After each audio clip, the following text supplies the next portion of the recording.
Hola amigos, bienvenidos a mi espacio, soy David Parcerisa y hoy intentaré responder algunas dudas sobre el tema de la muerte y el más allá. Algo con lo que en los últimos meses he estado ocupándome. A raíz de ese vídeo que publiqué hace poco sobre las almas reencarnadas, he recibido cientos de mensajes vuestros pidiéndome que profundizara un poco más en todo este asunto. ¿Qué es lo que nos espera en el más allá? Y sobre todo, si hay algo de cierto en que realmente somos manipulados después de la muerte.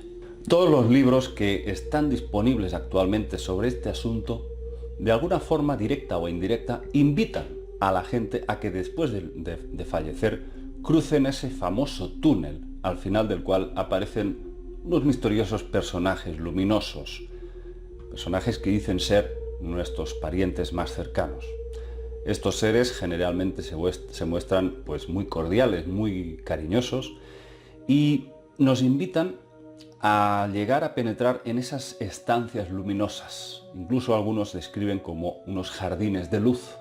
No sin antes producirse un curioso efecto de rebobinado interno de flashbacks, de lo que uno hizo en vida.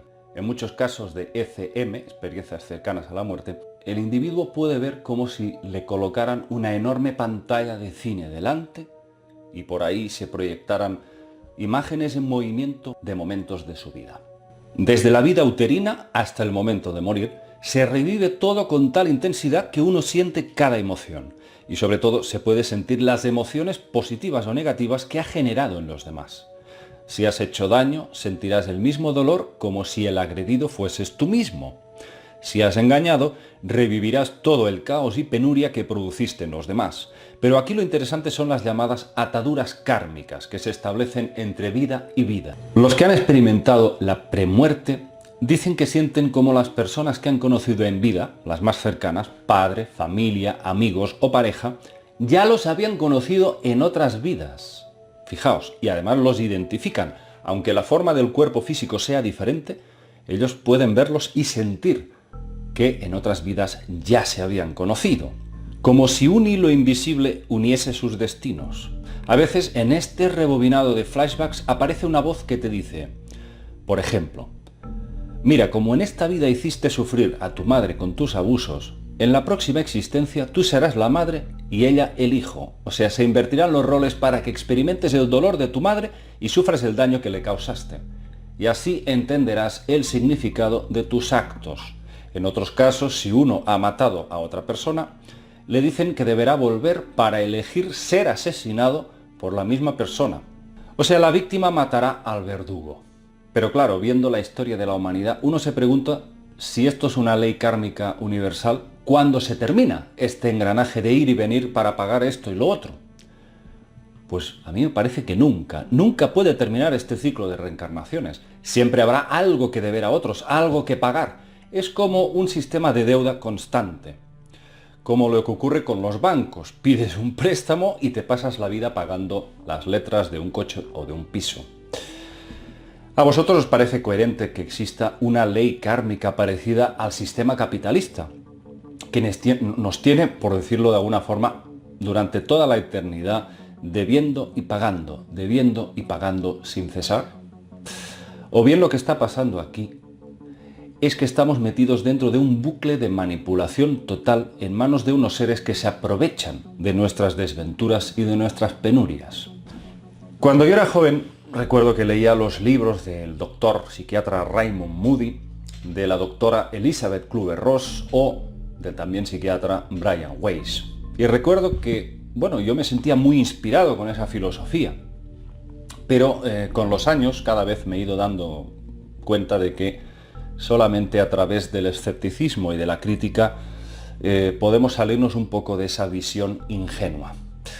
Es una visión, desde luego, en la que te dice, sí, hay un túnel que nos espera después de la muerte, solamente hay que cruzarlo y ahí ya nos dirán lo que tenemos que hacer para volver a reencarnar. No nos preocupemos. Básicamente esto es lo que todo este grupo de investigadores nos quieren decir.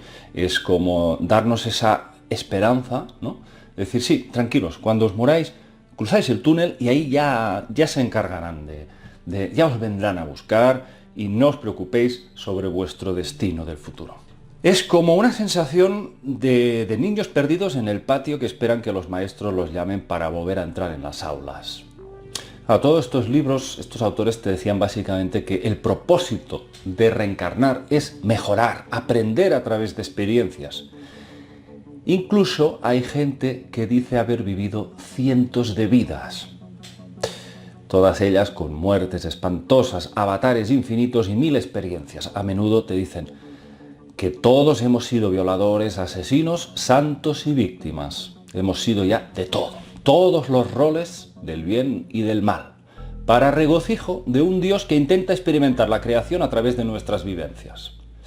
Yo, sinceramente, desde mi humilde opinión, me pregunto si esto es lógico. Si es lógico que Dios necesita revivir su propia creación o aprender algo de lo que ya ha diseñado, a través de nuestras penas y desgracias, victorias o aprendizajes.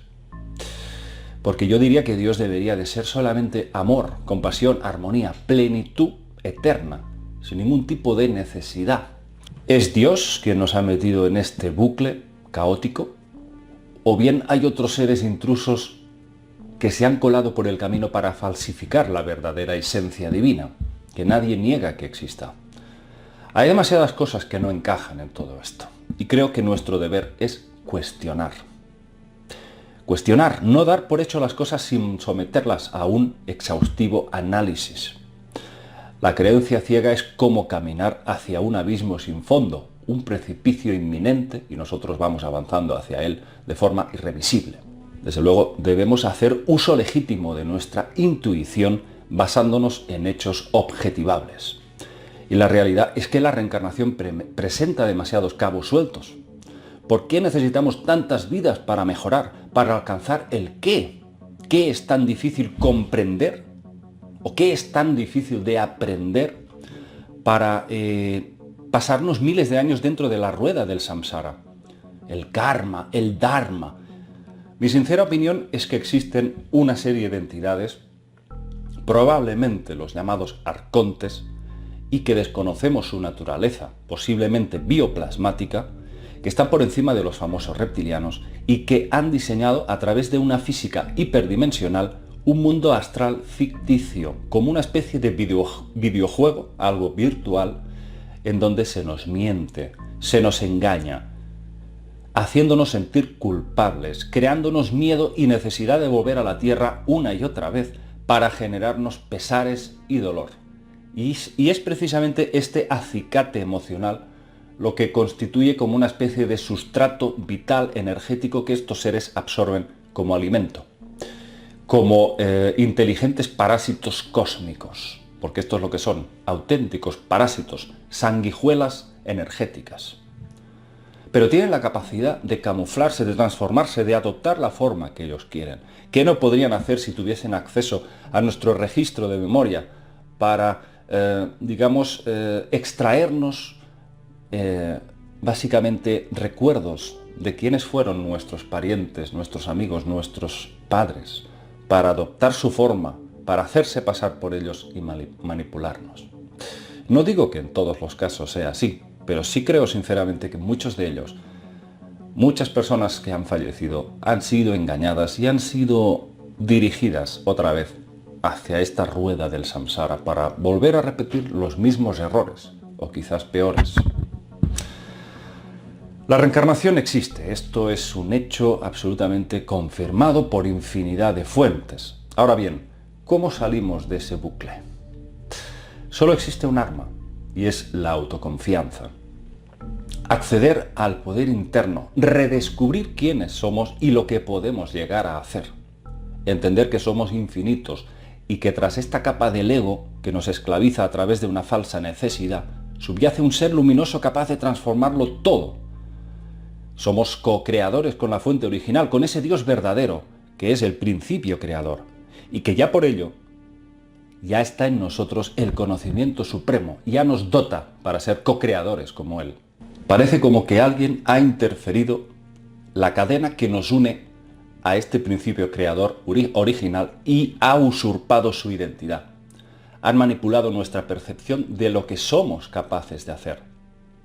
Nos han minado la autoestima Nos han hecho dependientes a un sistema de creencias basado en un falso Dios que exige veneración e incluso matar a otros para demostrarle fidelidad. ¿Qué locura es esta? ¿Sabéis lo que seríamos capaces de hacer si nos liberáramos de las cadenas del miedo y tuviésemos una confianza plena en nuestros potenciales?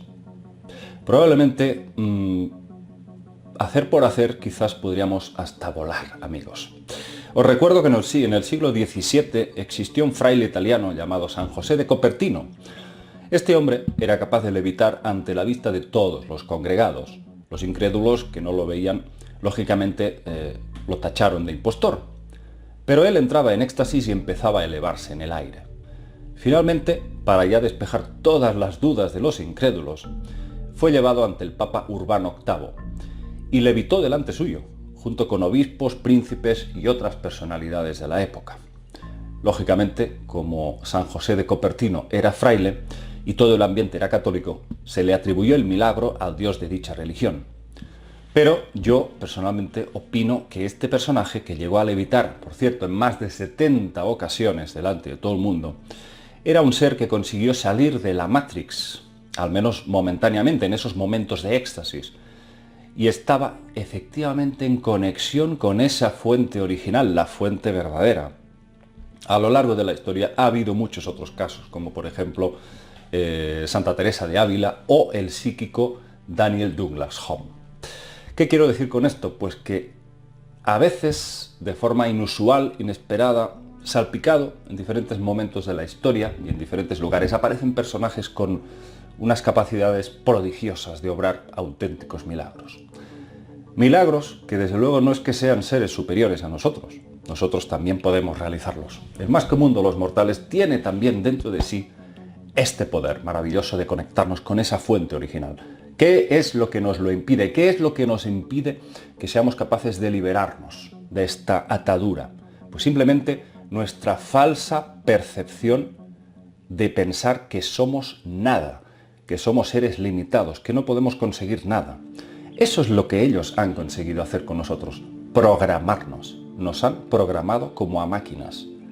Debemos abandonar el robot y debemos recuperar nuestra esencia divina que late dentro de nosotros. Y pienso que verdaderamente somos capaces de elevarnos hacia otros planos, hacia otras dimensiones de la conciencia, mucho más evolucionados.